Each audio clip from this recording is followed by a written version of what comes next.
মুখ্যমন্ত্রীকে প্রথম দায় স্বীকার করা উচিত। উনি ক্ষমা চাইবেন কেন? উনি দায় স্বীকার করে উনি কেন গাড়ি ঘুরিয়ে নিয়ে পালিয়ে গেছিলেন তার ব্যাখ্যা জনগণকে দিন। উনি কেন তার পুলিশকে অনুমোদন দিয়েছিলেন ফুল প্রুফ না করে? তার জন্য তিনি রাজীব কুমারকে শোকজ করবেন কেন?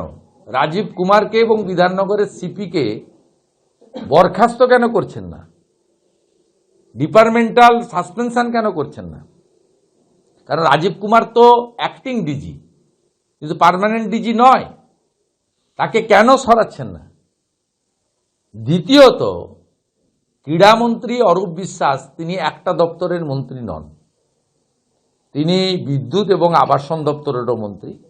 একইভাবে সুজিত বোস, যিনি কমপ্লিমেন্টারি টিকিট রাস্তায় দাঁড়িয়ে বিতরণ করছিলেন, তিনিও ফায়ার ব্রিগেড দপ্তরের মন্ত্রী।